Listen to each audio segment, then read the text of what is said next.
Professor, eu não sei se é só para mim, mas eu acho que você tá com a câmera desligada. Será? É para estar ligado. Acho que é só para você. Só para você, Dude, mesmo. Tá aparecendo, professor, aqui? Tá normal. Aqui Tá para mim Ué, que também. estranho. Eu tô vendo que a Manu tá ligada, mas o prof não. Não faz muita diferença, né? Mas eu tá ligado. E eu tô vendo você, mãe. Beleza? Vamos lá. Pessoal, então assim, só é online porque foi pedido pelo feriado, para mim não faz muita diferença, mas também não é ruim porque é tranquilo, gente. A gente tem tudo ali organizado, então eu só vou colocar o que é fundamental para a prova, não vou refalar tudo, então é algo que vai acontecer até rapidamente, tá? Para isso, deixa eu ver aqui, tá mais ou menos organizado? Tá organizado, só um pouquinho. Qualquer coisa vão falando. Vou compartilhar aqui meu navegador para vocês verem. Tá? Então aqui a gente tem lá a telinha do Moodle, né? No Moodle vocês sabem como que funciona, tem tudo lá, então tem todas as aulas, tudo certinho, né? Até teve o trabalho aqui que era, eu fechei hoje ele, mas daí alguém pediu, professor, não deu tempo de eu mandar, eu já abri de novo, as notas, inclusive, já estão todas lançadas do trabalho, de todas as atividades, está tudo lá certinho, você já sabe o que vocês têm em média. Professor, só um porémzinho. Você lembra que eu e a Dude conversamos com você semana passada e você aceitou fazer a prova valendo 6, né? E aquele trabalho da apresentação valia 3 e esse do Moodle valia 1. Não lembro disso. Não. A Dude lembra, né, Dude? Lembra que a gente conseguiu Eu sou convencer? testemunha, é verdade, professor. Então, aquele A gente trabalho foi da falar com você apresentação, no final da aula. aquele Não trabalho da acredito que você não apresentação, lembra.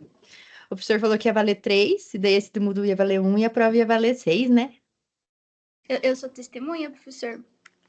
Tá Eu bom, tava não tem junto. problema. Tem problema em tudo isso, tá? Isso é fácil de acertar. A única coisa é que eu vou ter que fazer um acertinho nas provas, porque eu já fiz as provas pensando em 7, mas isso é super fácil de fazer, tá bom? Não, arranca umas questões fora, não se preocupe. Não, eu mudo o valor das questões objetivas lá bem fácil. Só na hora de corrigir o Obrigada, acerto. é que nós olhamos, eu olhei a nota do trabalho ali, daí eu falei, acho que o professor esqueceu, mas a Dude tá de testemunha minha. Não, tranquilo. Então foi bom. Mas já está tudo feito, tudo lançado, as notas estão lá, o trabalho estão lá, né? O Moodle está redondinho ali do jeito que vocês viram.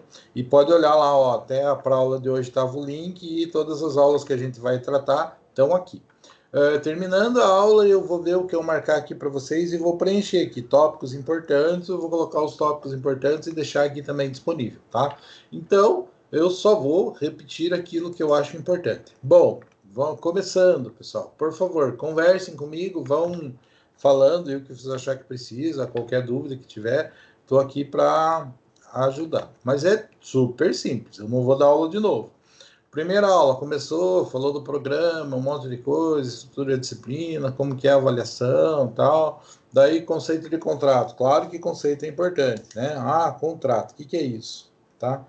Conceito de contrato, o que é um contrato, para que serve, tal, como funciona. Então, isso é bem importante, não só para a aula, para a vida de vocês. Aqui a organização dentro do código, não é nada muito relevante. Função social do contrato, pessoal, é algo assim que está em voga, que se discute há muito tempo, desde a Constituição de 88, que a gente leva em consideração que a gente tem muita discussão falando com relação à função social do contrato propriamente dita. Eu, particularmente, pelo que eu me recordo, na prova não estou cobrando, gente, tá? Mas eu digo para vocês, é uma coisa chave, vira e mexe, cai num concurso, cai numa prova, vocês vão ver que o TJ fala bastante com relação a isso. Então, é uma coisa assim, bem objetiva, vocês vão acompanhar essa discussão, assim, durante muito tempo da vida de vocês, tá? É uma coisa assim que tá na moda, não é que está na moda, sempre se discute, tá? Sempre fala com relação à função social do contrato, função social da propriedade. Então é algo assim bastante relevante, mas é bastante polêmico e eu também não vou entrar no mérito, não é tão prático assim, ok? Então, função social do contrato eu deixaria fora, tá? Condição de validade, né? Então daí aqui é uma coisa bem, não é nem contrato, né? É negócio jurídico do modo geral. Então, claro, o aspecto subjetivo, que é a pessoa, o sujeito, a participação do sujeito, a culpa do sujeito, o dolo do sujeito, Então, a contribuição dele para que o contrato acontecesse. As características que esta pessoa precisa ter para que o contrato seja celebrado.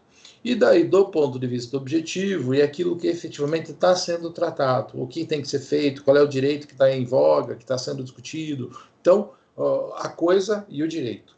A participação, a vontade, a contribuição é subjetivo. E a coisa e o direito é objetivo. Formal, eventualmente, a gente tem, principalmente falando em contrato, alguma formalidade que pode ser necessária. Tá? Então, transferência de propriedade, às vezes tem que ter uma formalização de uma outorga uxória, de alguma coisa diferente, tem que ter anuência de alguém. Então, é um condomínio, tem alguma coisa diferenciada, alguém tem que participar, ver se tem legitimidade, está envolvendo o menor. Então, você tem que ver assim, aspectos formais para que isso efetivamente seja realizado. Tá? Mas eu acho que isso aqui é muito simples. Tá? Então, requisitos subjetivos, querendo ou não, eu falei agora o que seria isso, e objetivos é o direito, a licitude, o que é, então falamos exatamente com relação a isso. Então, já resumi isso aqui de uma forma bem objetiva, né? No Brasil, o sistema padrão é o consensual, ou seja, houve um ajuste de vontades, o contrato tem condições de vigorar, mas, eventualmente, em algumas situações, nós exigimos uma formalidade. Por exemplo, transferência de propriedade imóvel, tem que ter o registro, tá? Daí, isso tem algum impasse com relação à forma livre, forma especial ou solene, uma forma prevista no contrato, de uma forma especial. Então, a gente tem essas situações, mas nada muito importante. Claro, gente, na primeira aula a gente fala do quê? Fala de histórico e fala conceitos básicos, conceito de contrato, propriamente dito, e princípios. Os princípios, pessoal, são, não vou perguntar assim, enumere os princípios do direito civil no tocante a contratos, mas você tem que saber que o princípio da autonomia da vontade é que ninguém é obrigado a nada, né? E que o participar dos negócios jurídicos do modo geral, inclusive os vícios dos negócios jurídicos, estão ligados à limitação da manifestação de vontade do sujeito. Lembra dos vícios, que existem os vícios sociais, que é quando mais de uma pessoa se junta com outra para lograr alguém, fraude contra credores e simulação.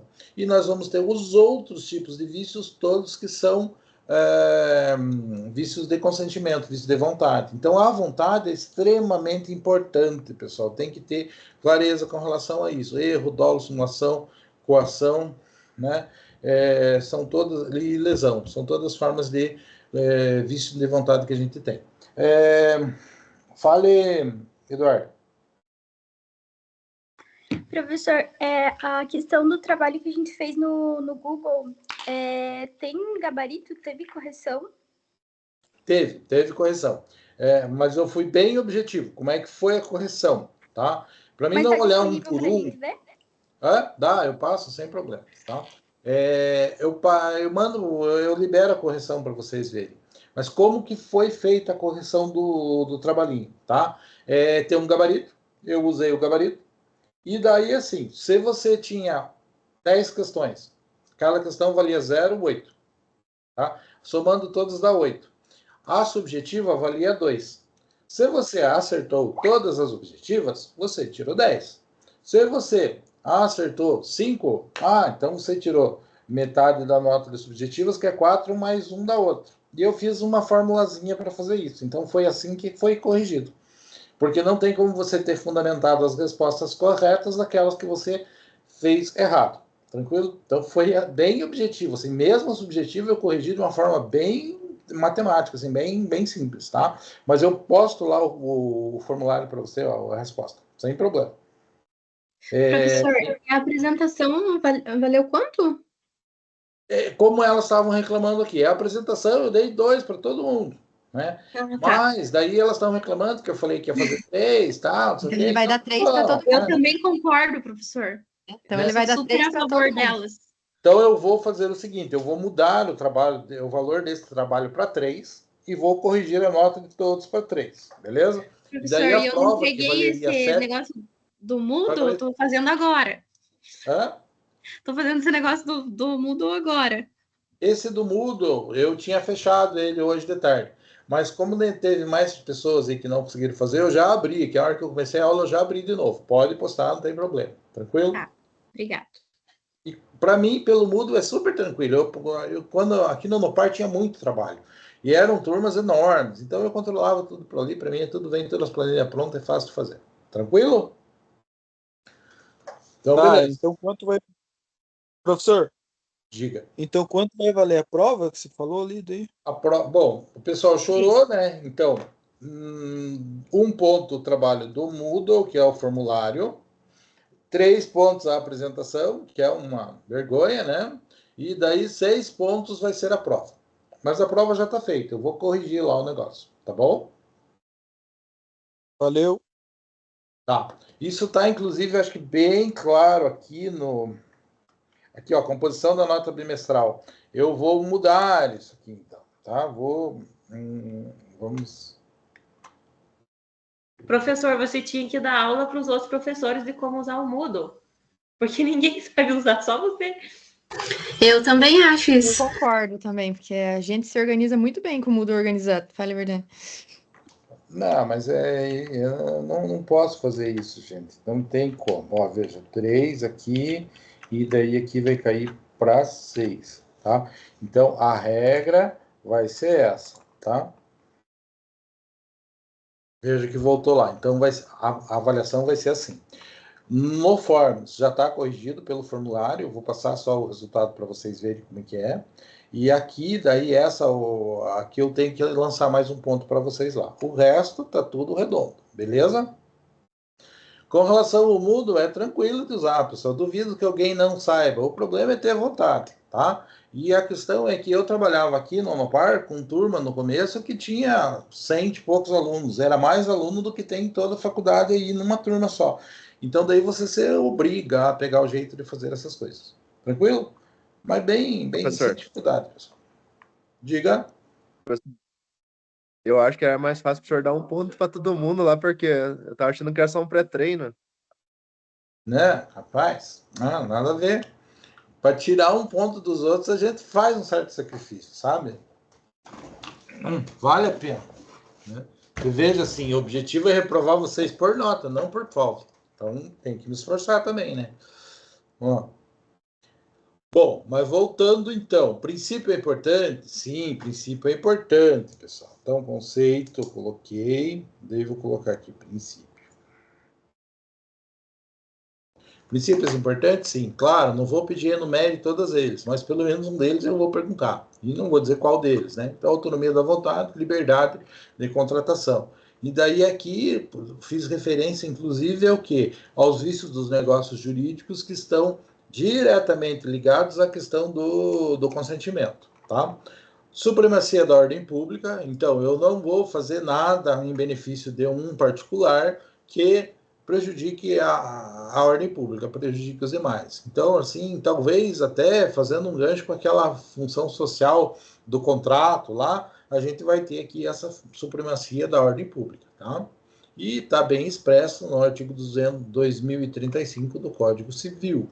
Consensualismo, né? Contrato, ninguém é obrigado, todo mundo tem um acordo de vontade, independente de entrega de coisa. O princípio geral é que existe o consenso, existe o acordo de vontades, o contrato passa a surtir efeito. Tá? Essa é a regra geral. Normalmente o contrato é assim. Claro, existem algumas coisas que são diferentes, mas daí a lei trata especificamente caso a caso. Tá? Relatividade dos efeitos, ou seja, o contrato faz lei entre as partes. Tá? Então, no terceiro não tem nada com isso, via de regra, tá? Porque o contrato ele é relativo às partes, ou seja, ele é erga omnes. O que não é erga omnes é a lei. A lei é ultra partes, ou punível perante todo. Ou, desculpe, estou errando o latim, tá? O contrato é relativo. Ele é relativo, quer dizer que ele é entre as partes. Em latim, a gente tem a expressão ultra partes. Isso quer dizer que ele é relativo. A lei, por exemplo, ela não é relativa, ela é absoluta. Ela é oponível perante todos. Por isso, assim, ela é erga omnes, ok? Eu inverti as duas expressões latinas aqui no início. Princípio da obrigatoriedade dos contratos, né? Então, por uma questão de segurança jurídica, né? O pacta sunt servanda, ou os tratados devem ser cumpridos, né? Vejam que eu odeio latim, mas não tem como dar aula de contrato sem falar um monte de latim. Aí o professor vai perguntar latim na prova? Vou. Beleza? Tem questão na prova em latim, né? Porque eu sempre falo que eu não gosto de latim, que eu acho uma jacuzice, mas daí cai na prova e daí o povo reclama, e daí eu tenho que admitir, realmente, tem na prova e vou perguntar, tá ok? Então, vou perguntar sobre questão falando de latim? Tem que saber o latim principal aqui, tá? Revisão dos contratos ou da onerosidade excessiva, né? Daí, quando faz um contrato, você tem noção, você conhece as condições sobre as quais aquele negócio foi celebrado. Quando o negócio muda, gente, né? É justo que se essa mudança não era previsível, né? Uma coisa assim inesperada, né? Daí a gente pode rever as condições do contrato. Então, quando que eu vou fazer isso? Quando o contrato torna-se, ele não é mais assim justo, ele está onerando demais uma das partes, tá?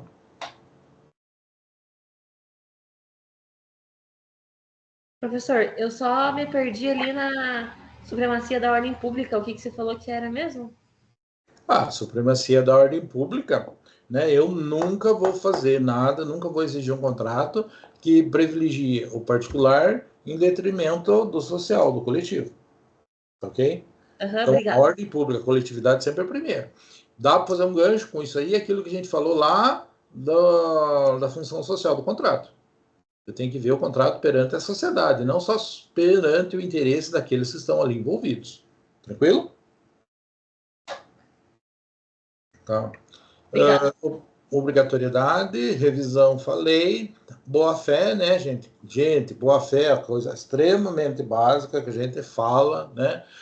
Princípio da boa-fé e da probidade, né? Então, boa-fé objetiva é aquilo que eu denoto dos meus atos, do que eu faço, e a boa-fé objetiva é aquilo que não tem como eu saber, que está no meu íntimo, né? Que está lá na minha vontade, na minha cabeça, no meu sentimento, no meu desejo, né?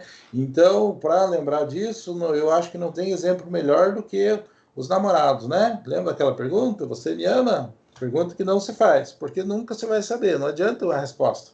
Você nunca vai saber o que está na cabeça da pessoa, você só vai conseguir ver objetivamente aquilo que ela faz. Então, o que está na cabeça? Subjetivo, né? Então, às vezes, não gosto tanto assim, mas os filhos gostam, daí mantém. Né? Então, essa é a situação. Então, boa-fé, objetiva e subjetiva. No código, a gente tem exemplos de boa-fé, que é interessante vocês saberem, terem uma olhada com relação assim, né? Questões de violação positiva do contrato, né? Por um exemplo, quando que eu vou, com uma ação, violar aquilo que estava no contrato. Então, o contrato pode ser violado não só por uma omissão, não só por deixar de fazer alguma coisa, mas eventualmente fiz de uma forma equivocada, de uma forma assim diferente do que era ajustado, né? Isso pode consistir numa violação positiva do contrato, proibição de alegar, venir contra prato próprio, né? Então, aquilo que eu fiz eu não posso alegar, né? Ou seja, quando algo deixa de ser exigido, surge um direito para uma parte de que aquilo não seja exigido mais, e suprimir o direito da outra de exigir aquilo de alguma forma. Tucoque é quando você faz uma coisa errada e quando acontece a mesma coisa favorável a você acaba alegando, né? Então, sempre tomar cuidado com essas expressões latinas, que são expressões que, como eu disse para vocês, tem nas questões objetivas da prova. Volta ali que eu confundi tudo agora. O que você confundiu? Esses três aí, não processei a informação. Surrécio, supresse e tucoque. Porque o professor está na velocidade 2 hoje. Ele ligou vezes 2 do WhatsApp hoje, uhum. Gente, isso tá tudo... que não há um caso de vocês, não está gravado. Mas suprécio. Imagine, eu tenho uma obrigação de pagar o aluguel no dia 5. Tá? Eu começo a pagar no dia 10. E o cara não fala nada. O que acontece? Com o passar do tempo, suprime a minha obrigação de pagar no dia 5, eu vou começar a pagar no dia 10. Então, supresso, diminui a minha obrigação e aumenta o meu direito. Dependendo do ponto de vista que você está olhando, para alguém está suprimindo e para outro está surgindo o direito. Supressio é suprimir, surrécio é criar o direito, tá? Então, é uma questão assim, epistemológica, cada um dos lados. Quando você começa a aceitar uma conduta que não era prevista, passa a surgir direito por uma parte e obrigação para outra aceitar, porque ela aceitou uma vez e colocou para fazendo direito Então, das partes. É na uma questão mesma de... situação, Sim, na mesma situação, cada lado se chama de uma forma aqui, isso? sim. Para um está suprimindo um direito e para outro está surgindo. Suprécio e surrécio. E Tucoque é aquele que descumpriu uma vez o contrato e não falou nada, e ninguém exigiu nada. Quando acontece que a outra parte dele vai exigir. Mas se ele fez e não foi cobrado dele, não é justo, entende? Sabe aquele até tu, Brutus, vai reclamar disso? Você que nunca fez certo, agora que eu pisei na bola uma vez, você vai me cobrar? Esta é a situação do Tucoque, tá ok? Tipo, eu nunca cobrei, então agora eu já perdi o direito de cobrar a ação. Não, tipo assim, eu faço errado faz tempo, e o cara da outra parte sempre suportou. A primeira vez que a outra parte pisa na bola, eu vou lá querer cobrar. Ele falou, viu, mas você nunca fez, como é que você vai cobrar de mim? Tranquilo? O popular é até tu, Brutus, né? Nossa, mas até você vai falar de mim, você que toda a vida... Imagine aquela... Vamos pensar assim na vida em sociedade. Aquela pessoa que tem a vida bem torta, assim, que sai, bebe, faz festa, faz um monte de coisa, né? Daí essa pessoa tem moral para falar mal dos outros?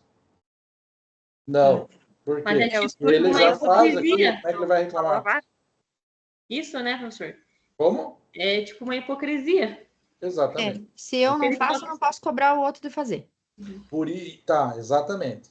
E por isso que nós estamos aqui dentro do tópico da boa-fé. Lembra disso? Princípio da boa-fé e probidade, tá? Então, isso aqui são todas as coisas que a gente está comentando com relação à boa-fé na execução dos contratos.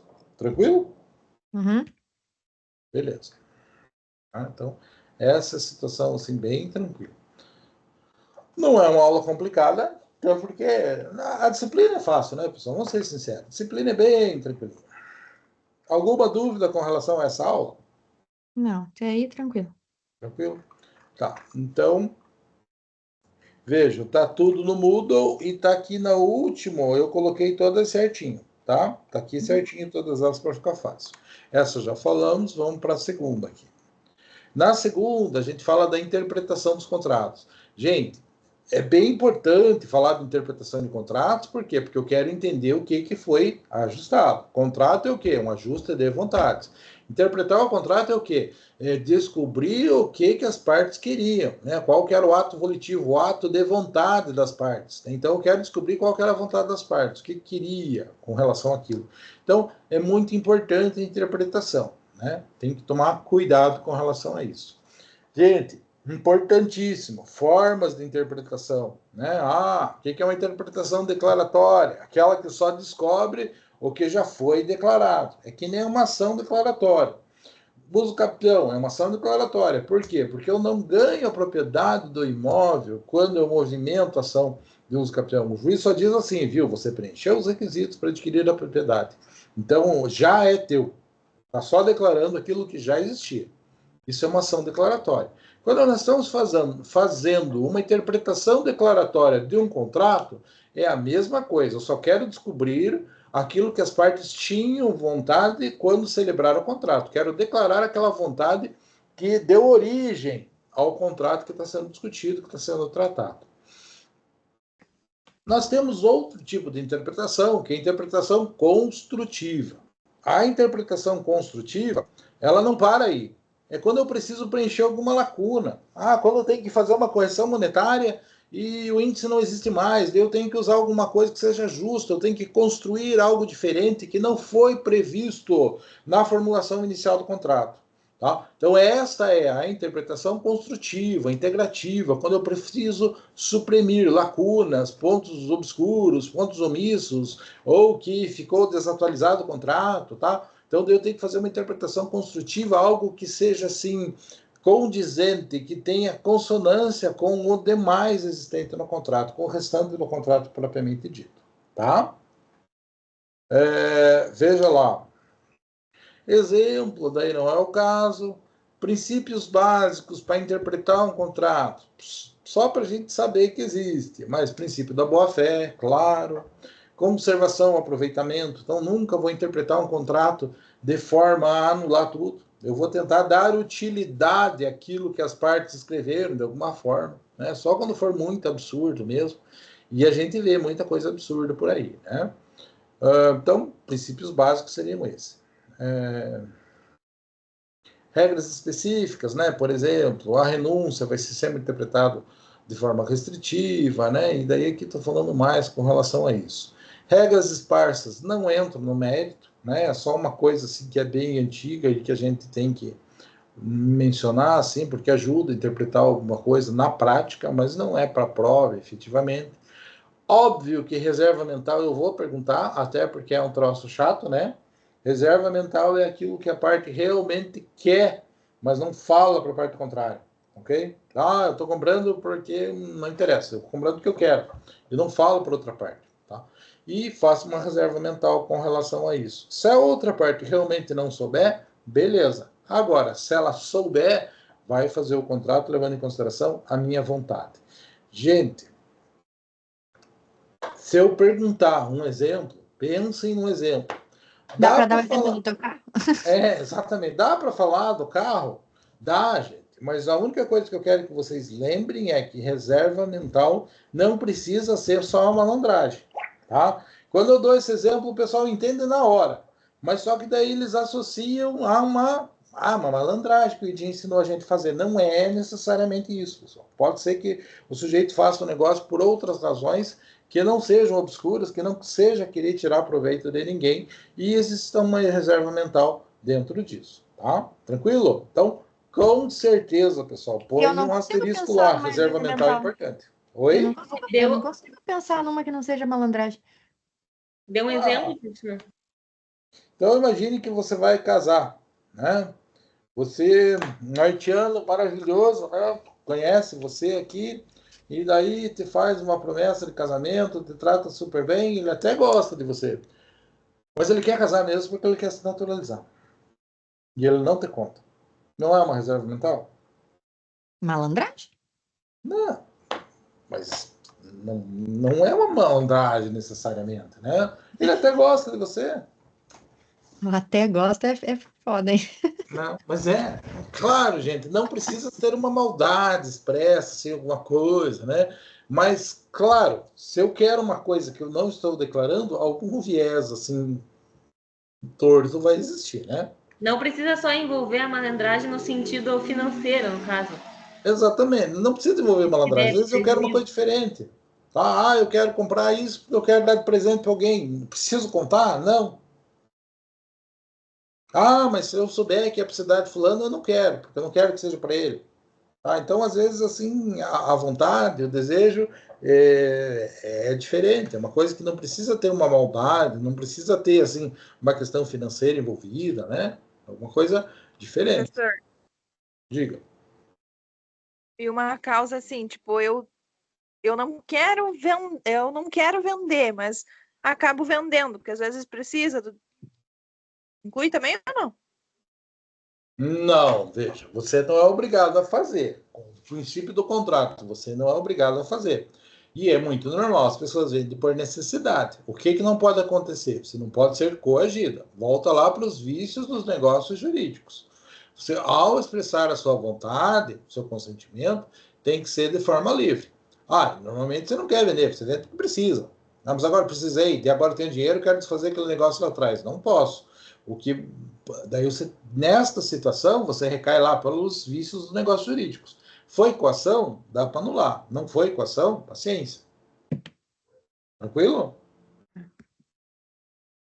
Não sei se respondi, tá? Silêncio é manifestação... Oi? Era isso mesmo que eu queria saber. Era isso? Então, beleza. Tá. Silêncio é manifestação de vontade? Não. O provérbio, quem cala consente, não se aplica. No entanto, né, o Código número 111 diz: o silêncio importa em anuência quando a circunstância ou os casos o autorizarem, se não for necessário declaração de vontade expressa.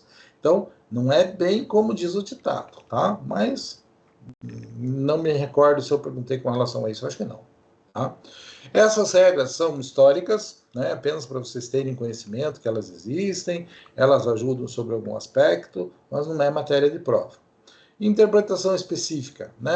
Como é que eu faço para tratar um contrato de adesão, né? É diferenciado, né? O que é isso? Contrato de adesão onde a parte não tem condições de efetivamente tratar com relação a isso, né?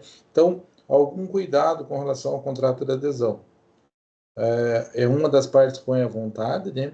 E a outra só adere àquele contrato que ele está ali colocado. Algumas regras, contrato de trabalho não vou perguntar nada. Contrato de consumo, eu acredito que vocês vão ter uma disciplina só para falar com relação a isso, também é bem tranquilo. Pacto sucessório, pacto de Corvina, né? Não existe, não pode ser objeto de herança, não pode ser objeto de contrato a herança de pessoa viva. Não vou perguntar isso também, isso aqui é coisa de direito sucessório, né? Só estou mencionando para vocês saberem que existe, né? Então não está também. Outra aula, pessoal, o que a gente tem na terceira aula? Formação dos contratos. Então, manifestação de vontade. Vejam, a gente fala e cai na mesma coisa. Desde a primeira aula, no conceito diz que contrato é um ajuste de vontade entre as partes.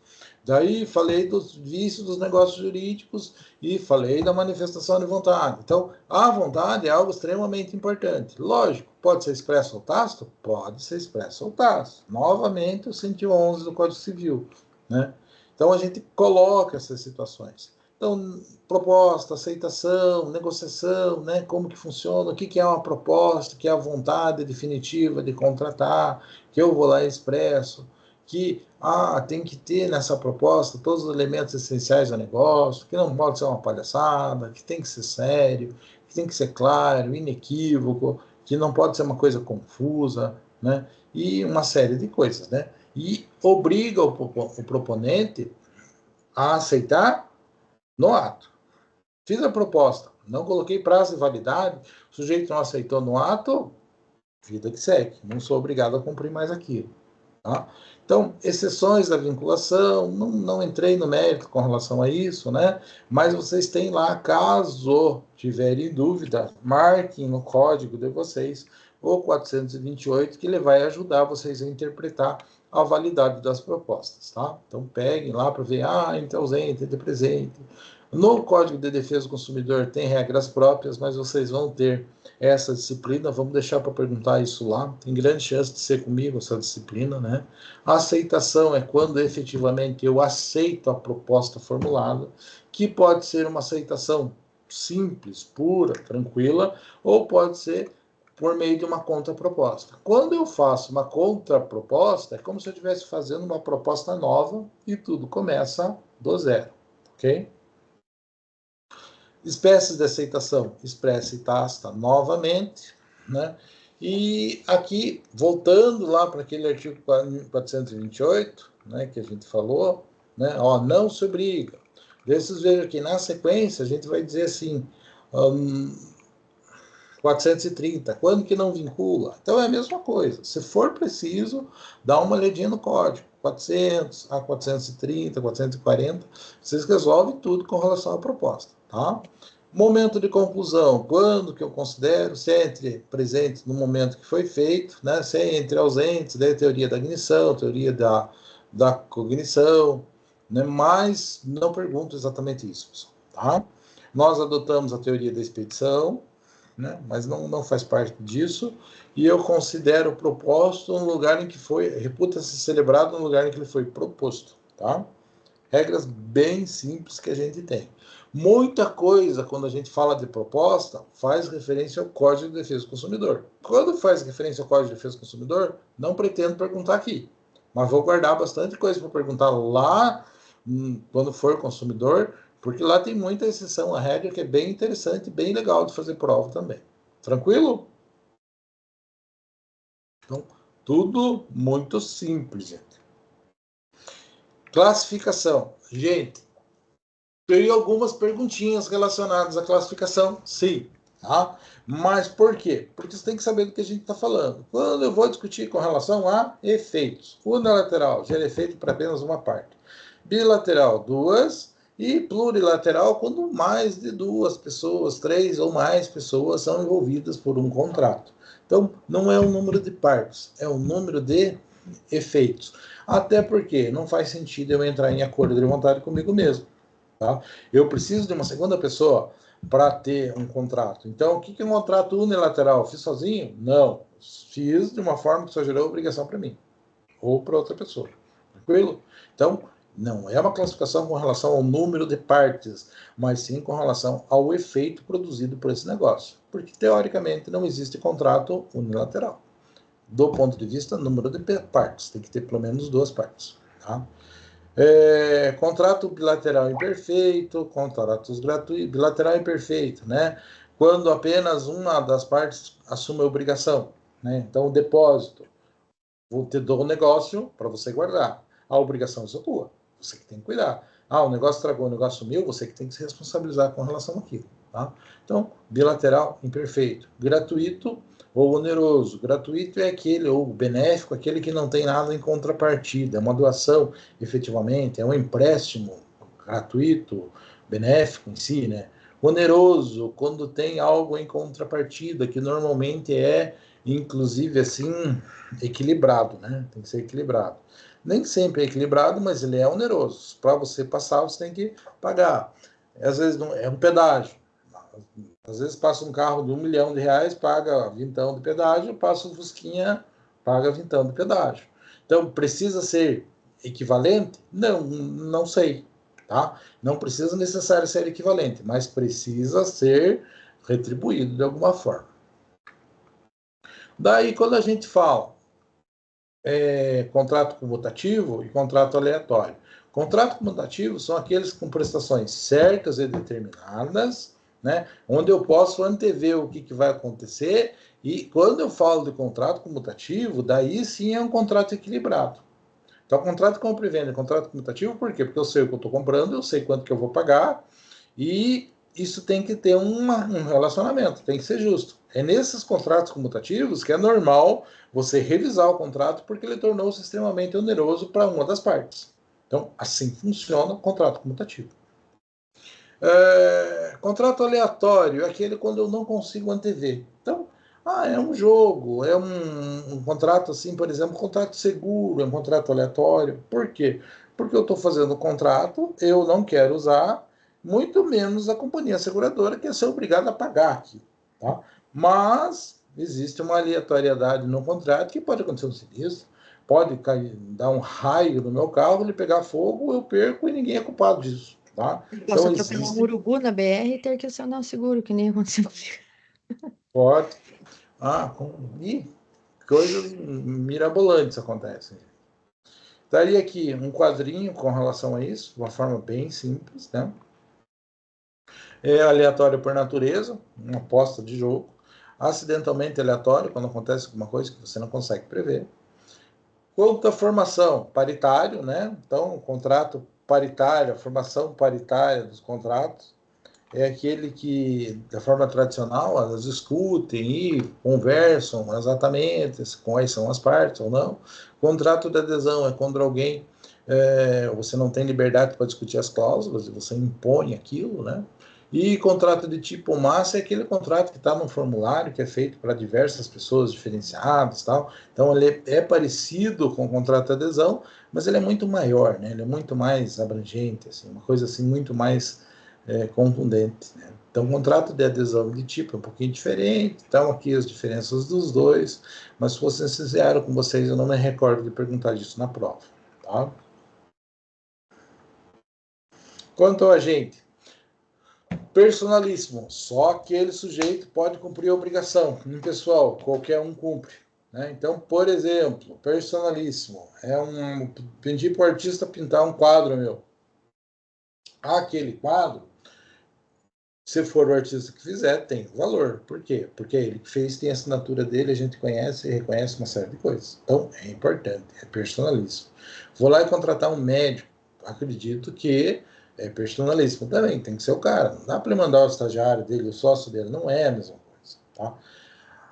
O que é um contrato impessoal? Contrato de um pintor para minha casa. Não interessa se vai vir um pintor que eu contratei ou se vai vir um funcionário dele, vai vir uma outra pessoa, porque é uma coisa simplesmente técnica. Fez na técnica certa, a coisa fica perfeita. Então, personalíssimo tem que ser a pessoa. Intuito persona. Só a pessoa pode cumprir a obrigação.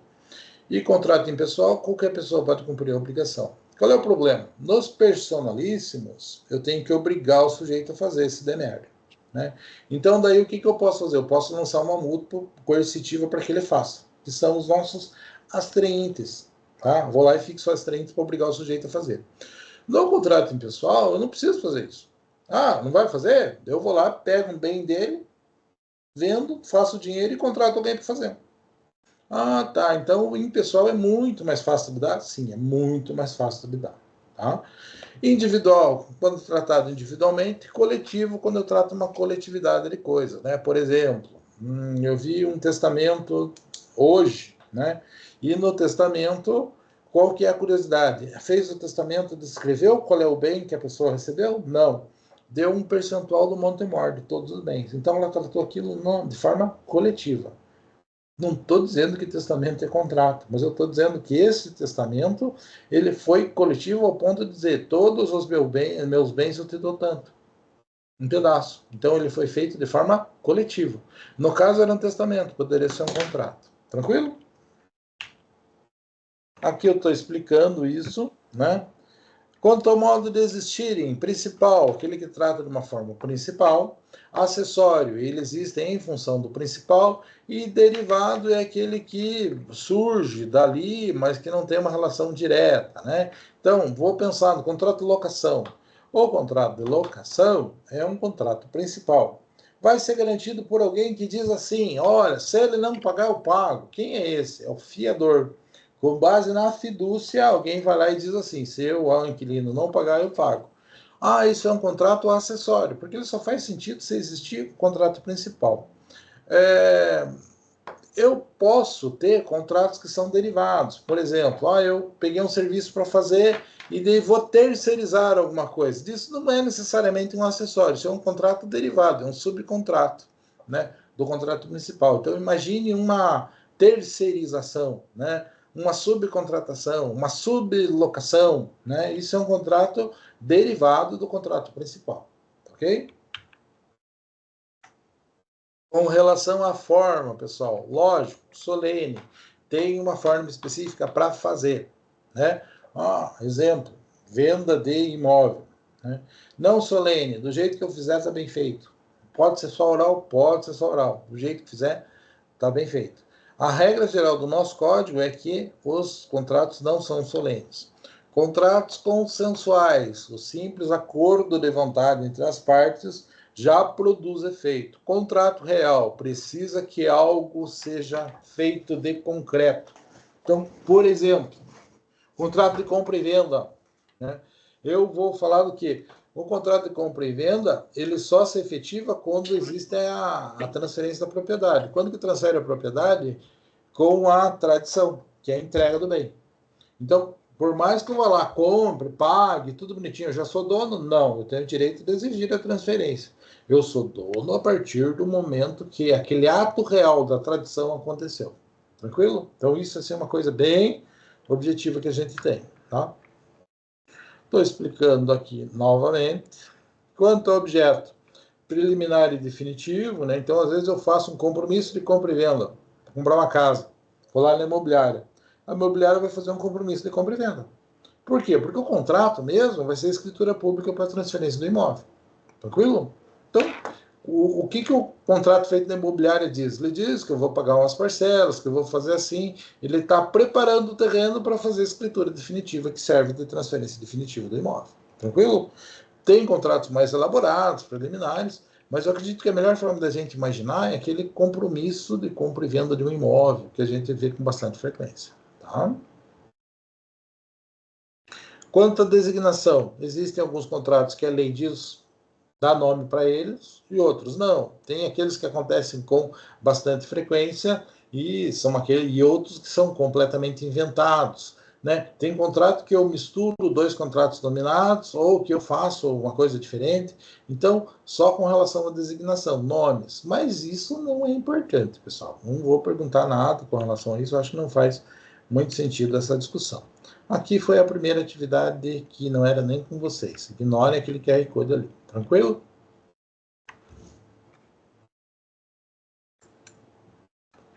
O que mais, pessoal?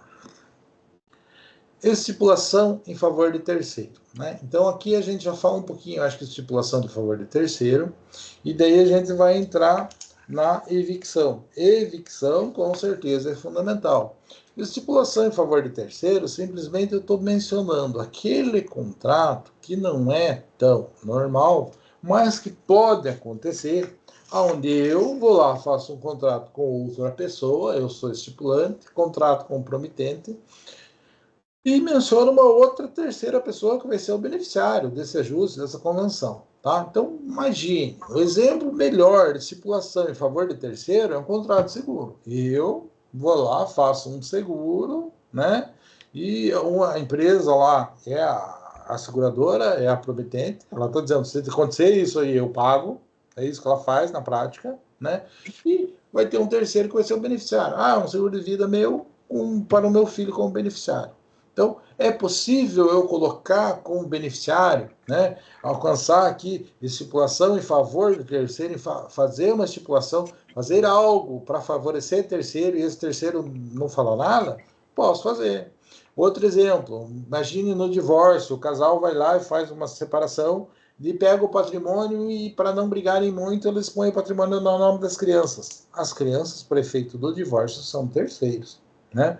E eu vou pegar o patrimônio e deixar no nome deles. Posso fazer? Sim. Só é mencionado na doutrina para dizer, viu, isso pode acontecer, pode ser feito. Esse terceiro, que esse beneficiário, não precisa concordar, ele não é obrigado a aceitar depois, e ele não precisa nem ter capacidade, porque eu não vou pedir para que ele participe do contrato, só vou dizer, ó, a hora que sair o negócio lá é para ele. Ok? Então, eu diferencio na estipulação em favor de terceiro 2 situações. Primeiro, validade. Ah, é válido? Sim, porque o estipulante e o promitente têm plena consciência, são maiores, capazes, o negócio é lícito, tudo certinho. Então, o contrato é válido, beleza. Posso garantir que vai ser eficaz? Não, porque para ser eficaz depende da vontade do beneficiário. E se o beneficiário não quiser, eu não sou obrigado, ele não é obrigado a receber, ok? Então, só mencionando essas coisas porque são presentes na lei desta forma, né? Tem uma teoria contratual que justifica isso, temos alguns exemplos de quando que isso acontece, mencionamos expressamente na lei onde é que está, né? Que é diferente da promessa de fato de terceiro, que é eu dizer assim, olha, na formatura de vocês, a irmã do Bruno Altaus vem cantar na festa, né? Ah, mas eu falar uma coisa. Ela é obrigada? Não. Quem se comprometeu fui eu. Então, puxa, você der merda. Vamos brigar com ela porque ela não veio? Não, só pode brigar comigo. Então, isso é a promessa de fato de terceiro. Uma loucura que algumas pessoas acabam fazendo, né?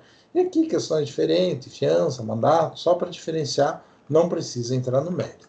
Gente, um dos pontos principais do nossa disciplina são os vícios redibitórios. Vício redibitório cai? Com certeza cai. Pergunto tudo e mais um pouco com relação a isso, tá? O que é vício redibitório? É aquilo que torna a coisa imprópria para o fim ao qual ela se destina. Olha o melhor exemplo do mundo. Comprei uma geladeira que não é uma geladeira, é um armário. Ela não gela, ela não serve para o fim ao qual ela se destina. Tranquilo? Então, coisas simples. E a gente tem desde o conceito, aonde está isso na lei, que eu vou poder exigir isso em contrato bilateral comutativo, bilateral que envolve... Diga. Fala de novo, é aquilo que eu escrevi de um jeito mais bonitinho. Vício redibitório é aquilo que torna a coisa imprópria para o fim ao qual ela se destina. Daí o exemplo é a geladeira, que na verdade é um armário, né? Não gela, não funciona. Beleza? Essa é uma boa questão para a prova. Com certeza. Com certeza. Vejam lá. Quando que eu vou poder exigir isso? Né? Quando for um contrato bilateral, tem que ter pelo menos 2 pessoas, né? 2 pessoas gerando efeito. Comutativo. O que eu quero dizer com contrato comutativo, pessoal? Contrato que ambas 2 pessoas, pelo menos, assumem obrigações e essas obrigações têm que ser equilibradas. Então, para que exista vício redibitório, tem que ser um contrato comutativo. As 2 partes saírem com obrigação, uma de pagar e outra de entregar o negócio funcionando. Né? Então, lógico, contrato bilateral comutativo. Aplica-se a empreitada? Lógico, contratei alguém para fazer, tem que fazer direito. Né? Então, tem que ter correspondência entre as prestações? Sim. Por isso, o contrato é comutativo. Né? Tem que ter uma relação, tem que ser correspondente. O contrato tem que ser equilibrado. Comprei uma geladeira, a geladeira não funciona. É justo o negócio? Paguei o preço de uma geladeira frost free, chegou aqui a geladeira não gela. É justo? Não. Por quê? Porque tem que ser equilibrado, tem que haver correspondência entre a prestação das 2 partes. Né? Daí, teoria de fundamentação não é tão importante. Para nós, dá para dizer que é a questão de implemento, né? Os requisitos estão presentes na lei, se vocês procurarem, vocês vão achar, né? Se eu não conhecia o vício, eu não deixo de ter responsabilidade.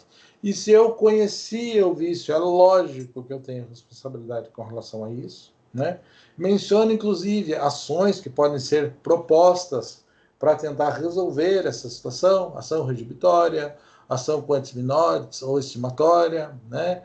Estou falando de prazos para reclamar esse negócio, quando que tem, onde é que está isso. Mas vocês vão estar com o código na mão. Se for o caso, vocês sabem que está na sequência. Artigo 440, 441, vocês encontram tudo com relação a vício redibitório. Tá? Não vou bater nesta tecla. Vício oculto, pessoal, é aquele vício que torna a coisa imprópria para o fim em qual se destina, só que não é possível de ser visto, digamos assim, de cara. Então tem que ficar com a coisa um pouquinho para daí perceber que ela não funciona. Né?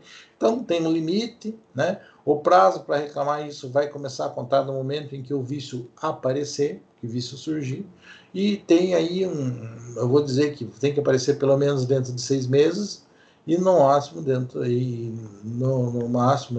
1 ano para imóveis. Né? Está dentro do Código Civil, tem ali situações desde os 30 dias normais, quando não é vício oculto, até as demais situações. Né? E observações. Vendi uma coisa em conjunto. Uma coisa não presta, a outra presta. Posso reclamar pelas 2? Não. Né? Então, é diferente de inadimplemento contratual. De inadimplemento é não entregar, não fazer a sua parte. Vício redibitório, se entregou uma coisa que não funciona. Né? Então, coisas diferentes. Aqui alguns conceitos que talvez não precise falar, né? Asta pública, coisa assim, como que é o Código de Defesa do Consumidor, não precisa entrar no mérito com relação a isso. Até porque vocês têm ferramenta, tem coisa na mão, se for preciso, dar uma continuada na lida na lei ou numa doutrina, vocês resolvem essa questão. Agora, para fazer a prova, precisa saber o que é vício redibitório. Tranquilo? Última aula, pessoal. Né? A gente vai falar do quê? Evicção. Evicção está na primeira linha do primeiro slide. É a perda da coisa em virtude de sentença judicial que atribui a outrem por causa jurídica pré-existente ao contrato. Então, comprei o negócio, vem o oficial de justiça na minha casa e levou embora. Dizendo, viu, o cara que te vendeu não era dono, o cara que vendeu já tinha perdido. Isto é evicção. Tá? Acontece bastante, acontece tanto que o código se preocupa em colocar isso de uma forma bem clara no mundo jurídico, nas leis, tá? Então, por mais que seja uma coisa assim, nossa, mas é absurdo, me vendeu um troço que não era dele, sim, mas existe bastante, tá? Então, por conta dessa situação, a gente tem uma série de situações. Melhor fundamentação para isso é uma garantia. Eu vendo alguma coisa, eu transfiro alguma coisa, eu tenho que garantir que aquilo funcione. Se não funcionar, se não serve, se não é nem meu, como é que eu estou fazendo o negócio? E justifica a celebração desse ajuste? Onde que está a minha boa-fé com relação a isso? Né? Então, vamos dizer que tem essa questão com relação à garantia. Da mesma forma que eu posso fazer um gancho lá com os vícios redibitórios, né? Eu falo aqui da evicção. Tem que existir uma garantia com relação a isso. Novamente, vou aplicar a evicção a contrato cumulativo, mutativo, oneroso. Por quê? Se eu ganhei, não dá para reclamar, né, pessoal? Não tem como dizer, agora eu paguei, eu tenho o direito de receber uma coisa equivalente ao pagamento realizado, tá? Temos na lei figuras, quem vendeu, quem comprou e quem ficou com a coisa depois. O evicto é aquele que perde o bem que foi comprado. Então imagine que eu comprei uma moto, achando que estava tudo certinho. E o cara que me vendeu não tinha pago o financiamento. Daí os caras dão busca e apreensão, perco a moto. Então, o cara que me vendeu, o alienante, eu sou evicto, porque eu perdi a coisa. E o evictor é o banco que fez a busca e apreensão da moto. Tranquilo? Estas figuras são bem claras e existem em toda evicção, né? Posso ter cláusula de irresponsabilidade? Posso, mas para que ela tenha validade, pessoal, e aqui está o nosso quadrinho explicando isso, o sujeito tem que saber o risco que está correndo. Eu não posso dizer assim, não, eu assumo plenamente o risco. Para assumir plenamente o risco, ele tem que saber que o problema existe, que alguém está tentando fazer a busca e apreensão da moto, que existe alguma coisa com relação a isso.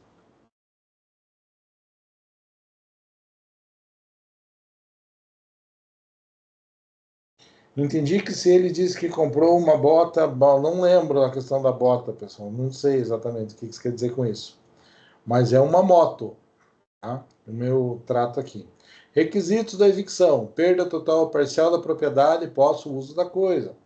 Tem que ser onerosa e não conhecer do problema, da litigiosidade da coisa. E que esse litígio tem que ser anterior a eu ter comprado. Então, o exemplo da moto, o cara que me vendeu que não pagou o financiamento. Então, é anterior à minha negociação para aquisição da propriedade daquilo. Tá? Aqui, requisitos. A perda tem que ser em função de decisão judicial. Existe a garantia, mesmo que seja em asta pública. Eu não levanto a questão da asta pública, por quê? Porque a garantia existe, só que o código não diz exatamente quem que vai responder. Né? Quem vai responder aquilo que foi comprado em asta pública? O cartório, a justiça? O cara que já não tem bem nenhum para garantir nada. Então é um problema bem grave, tá? Bem assim, é bonito dizer que existe garantia de evicção, mas aí não é eficaz se a gente não diz quem que arca com as contas. Claro que se eu tiver prejuízo, vou ter direito de cobrar tudo, o que eu puder e mais um pouco decorrente disso. Pode ser que eu tenha uma perca apenas parcial, né? E a lei prevê desta forma. Termina a aulinha com um resuminho do que seria evicção. Tranquilo, pessoal? Vejam, passei assim noites falando de cada uma dessas aulas com vocês. Então, teve inclusive uma delas que nós levamos 2 dias para tratar com relação a esse assunto. Esse bimestre foi relativamente grande e com isso a gente fechou já, né, a parte geral dos contratos. No bimestre que vem, a gente vai falar apenas de contratos em espécies, contratos específicos, como eles aconteceram efetivamente. Quando eu vou pegar contrato de compra e venda, isso é importante, contrato de locação, isso é importante, contrato de factory, isso é importante. Então, a gente vai pegar alguns contratos e vai falar sobre alguns contratos dependendo do tempo que a gente tem. Mas, basicamente, é isso, pessoal. Tranquilo? Dúvidas? Professor, Diga. Sim. quantas questões objetivas vai ter na prova? Não sei se já está lá no Moodle ou não, mas eu não vi. Eu normalmente, isso eu nunca coloquei no Moodle, mas eu já fiz a prova, já te digo. Só um minuto. Tá. Professor, pode transmitir a prova aqui para eu ter a certeza? Né? Não sei como é que se faz É melhor a gente ver online. a prova. De repente, se adicionar no Moodle fica bom também. Pois é.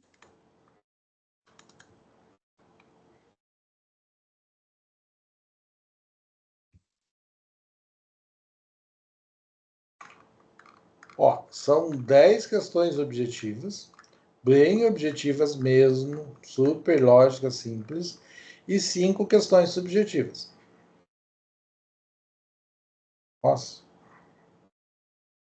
Beleza. Só para saber se eu vou até as 10 ou não. Só que não. É possível que eu tire uma delas, das subjetivas aqui, para ficar mais fácil, que senão vocês vão demorar demais, beleza? Beleza. Porque eu vou Foi ter que bom tirar um ponto. perguntar, Essa viu? prova aqui tá valendo, eu vou fazer alguma alteraçãozinha nela, mas na hora que vocês estiverem com a prova, eu faço a alteração. Tá bom? Tá.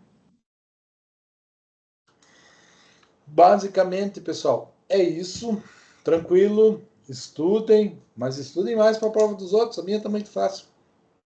Tranquilo? Amém. Tranquilo, pessoal. É isso. Fiquem. Professor, Diga. você falou que a gente vai poder usar o VAD, né?